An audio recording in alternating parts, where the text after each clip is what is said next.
Matapos ang announcement ng mga nanalo sa Content Asia Awards, nagkaroon ng after-party sina Kim Chiu at kanyang mga kasama. Kasama sa pagdalo sa after-party ang kanyang co-actress sa teleseryeng linlang na si Miss Kaila Estrada.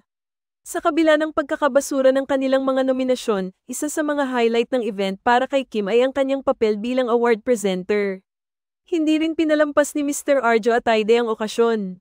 Bagaman wala silang nakuha na parangal, si Kim at si Kaila Estrada ay parehong nakatanggap ng nominasyon na isang mahalagang pagkilala sa kanilang karera. Ang pagiging nominee sa isang prestihiyosong award-giving body tulad ng Content Asia Awards ay isang malaking hakbang para sa kanila. Ang pagkakaroon ng nominasyon ay nagpapatunay na ang kanilang trabaho ay na-appreciate at kinikilala sa internasyonal na antas. Si Kim Chiu, nakilala sa kanyang mga naging matagumpay na proyekto sa telebisyon, ay patuloy na nagpapakita ng dedikasyon sa kanyang craft. Kahit na hindi siya nanalo sa pagkakataong ito, ang kanyang pagganap bilang award presenter ay isang patunay ng kanyang kakayahan at impluwensya sa industriya. Hindi rin dapat kalimutan ang papel ni Miss Kaila Estrada sa event.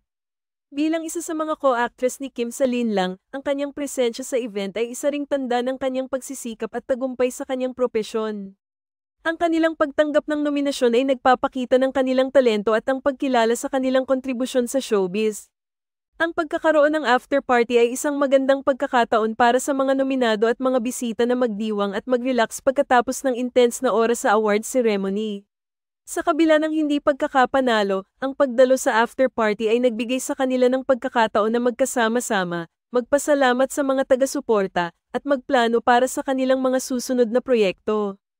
Ang mga ganitong okasyon ay nagbibigay sa mga artist ng pagkakataon na mag-network, makipagkilala sa iba pang mga personalidad sa industriya, at magbahagi ng mga ideya at plano para sa hinaharap. Ang pagkakaroon ng magandang relasyon sa ibang mga artist at industry professionals ay isang mahalagang aspeto ng kanilang karera. Bagaman hindi nila nakuha ang pinapangarap na parangal, ang pagkakaroon ng nominasyon at ang pagkakataong makibahagi sa isang malaking event tulad ng Content Asia Awards ay isang tagumpay pa rin. Ang kanilang dedikasyon at pagsusumikap ay patunay ng kanilang profesionalismo at pagnanasa na magtagumpay sa kanilang larangan. Sa huli, ang mahalaga ay ang kanilang patuloy na pagsusumikap at ang kanilang kakayahang magbigay inspirasyon sa kanilang mga tagahanga. Ang kanilang mga nominasyon at ang pagiging bahagi ng Content Asia Awards ay nagbibigay sa kanila ng higit pang oportunidad para sa pag-unlad at tagumpay sa kanilang mga susunod na proyekto. Ang pagtanggap ng nominasyon at ang pagkakaroon ng pagkakataong maging presenter sa isang prestihiyosong awards show ay hindi biro.